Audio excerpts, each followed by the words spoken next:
Welcome to the farm. It's always a nice day to get a little mud on the truck.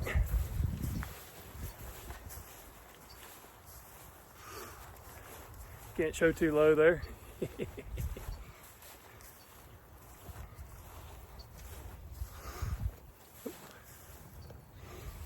First time ever using a selfie stick, but man, look at that beast right there. Look at that beast right there, son. Boy, I just thought she's gonna get bogged down. But don't worry, I do have a land anchor and a bunch of other vehicle recovery gear in case I did get stuck. So with that, let's get to today's show. Well, hello there, friend, and welcome to the farm. I'm just getting ready to set up a video. There's been a long time folklore circulating around the interwebs talking about how a 9mm can blow someone's lung out with just one shot. Have you heard of something like that? Me either. That's kind of crazy talk, isn't it? Sure is. So, well, how about you join me, and we're going to see if we can put that to the test. All right, come on, let's go. So the proposed test media that I have set up today is 18 inches of pork meat. I've got a set of spare ribs on the front, spare ribs on the back, and I have 2 pork shoulders in front of a simulated lung media. It's going to be covered with 4 layers of denim per the FBI IWA protocol. With that, I'm going to be using Winchester Ranger 1. There's 147 grain bonded. This is touted to be one of the best, if not the best, duty/defensive loadings for the 9mm on the market today. I'm not sure what the velocity is, but before we send a round into the media, I'm going to fire 5 rounds over the chronograph to get an average velocity reading. 981.5, 995.2, 980.0, 971.4, 974.0. So here's a box of ammunition I just fired, and on the back it listed a muzzle velocity of 1,010 feet per second. And what irritates me to no end, there's the velocity. With an average of 980 feet per second, you know, we're talking 30 feet per second lower than the box advertised. And with that, I'm using a 5-inch barrel. I don't know how many folks are carrying a 5-inch gun nowadays. I'd say most are probably carrying a 3.8, maybe like or a 4.0, something like a P320 compact, X-Carry, Glock 19, kind of that size gun. You know, if you do carry a full 5-inch gun, I mean, that's great. I encourage that. However, that's why we have to get these guns out, shoot them, chronograph them, collect our own data. You know, I'm in the South. It's humid as all get out. I'm about to melt. It's only about 85 degrees or so out here. And I'm probably around 500 to 600 feet in elevation. So with that, let's go ahead and send a round into the media and see if it will truly blow someone's lung out. All right, about to send one 9mm 147 grain Ranger 1 into the target. Stand by. Woo!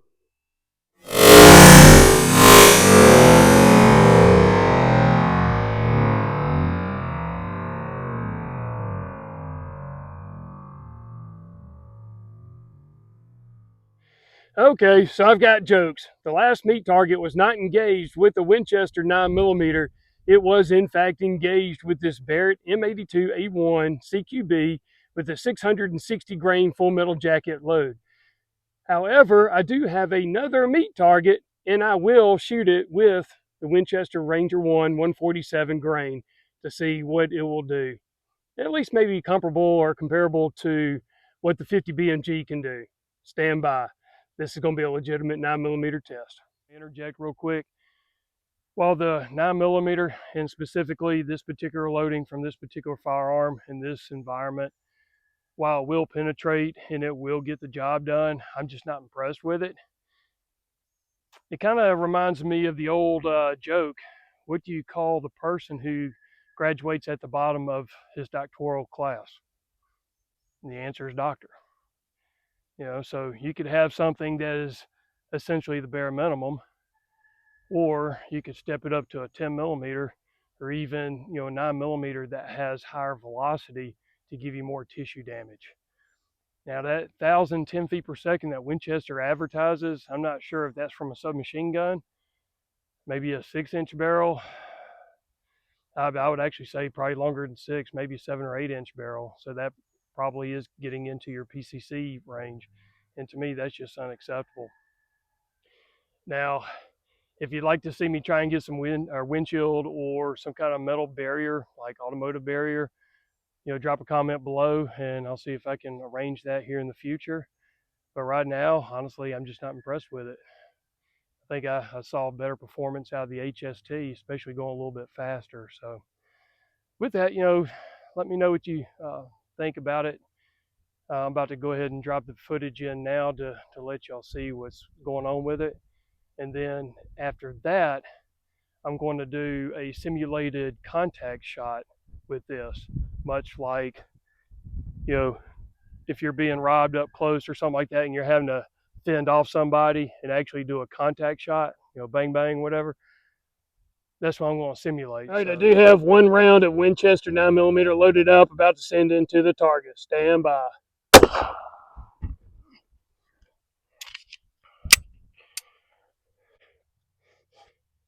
They went high.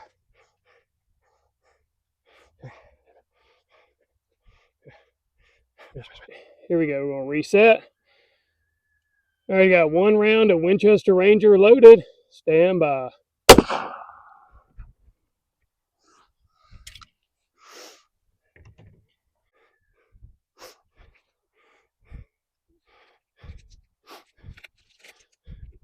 Round does shoot high and to the right. Yeah, we'll try that again. Man, that thing's way too high to the right.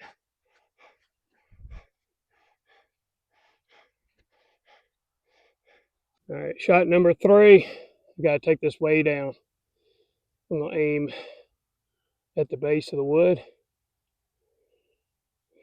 All right.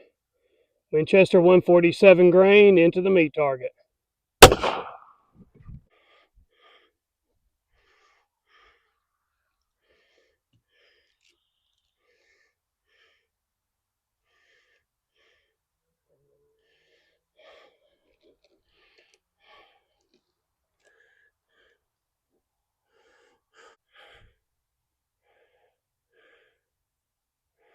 We'll try that again.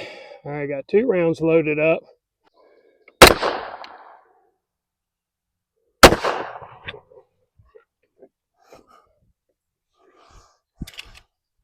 It does have a funny smell to it.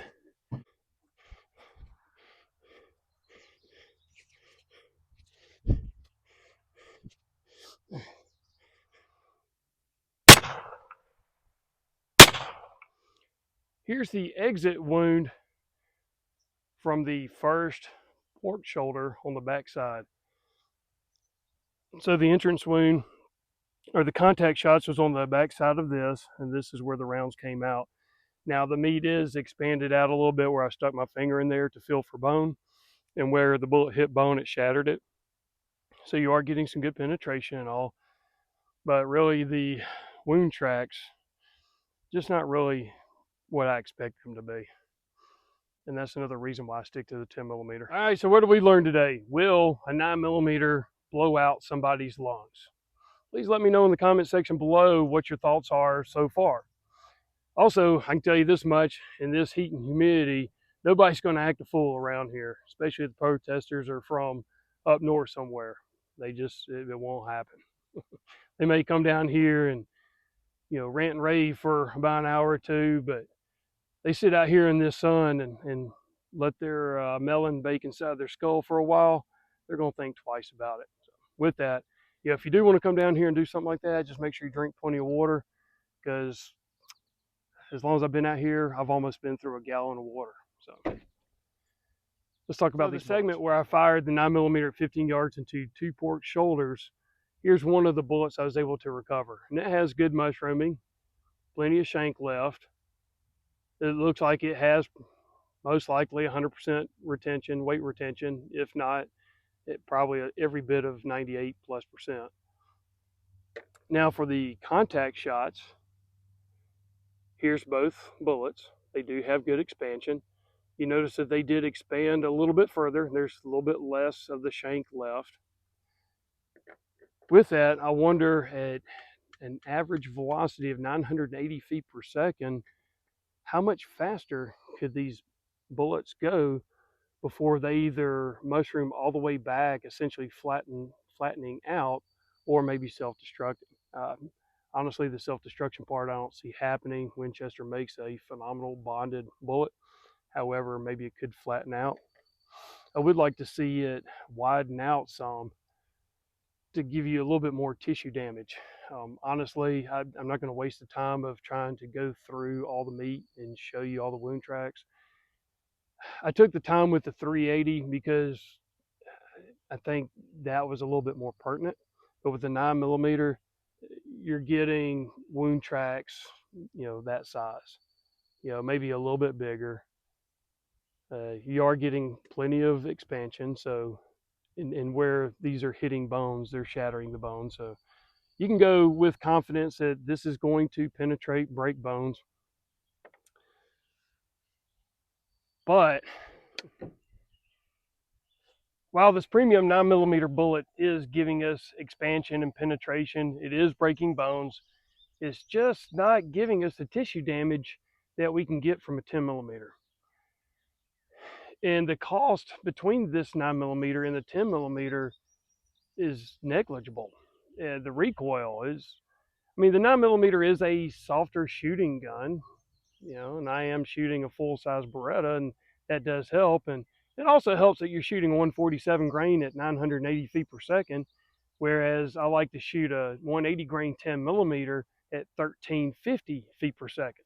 So when the bullet actually hits the intended target, it's going to go in, it's going to expand, it's going to start creating massive tissue damage.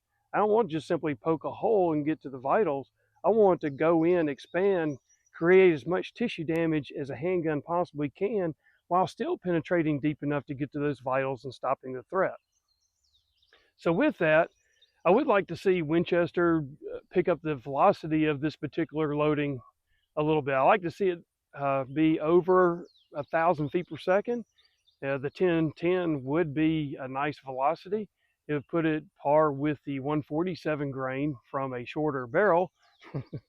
But that shorter barrel is not really enough of a difference to make a difference. I believe I was shooting it from a 4.7 versus a 5-inch barrel. So I really wouldn't stress over that too much. But I would like to see the velocities increase.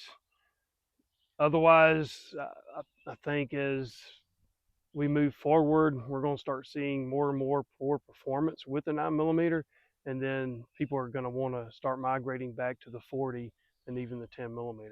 So with that, I'd like to hear what your thoughts are. Please drop a comment below.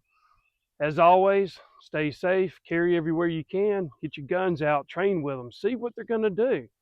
Just don't believe somebody like me or somebody in a gun magazine who's paid to tell you what you want to hear. Well, I'm not paid to tell you what you want to hear. I'm just out here doing my own tests and just sharing what I'm learning with y'all. So with that, we'll see y'all in the next video.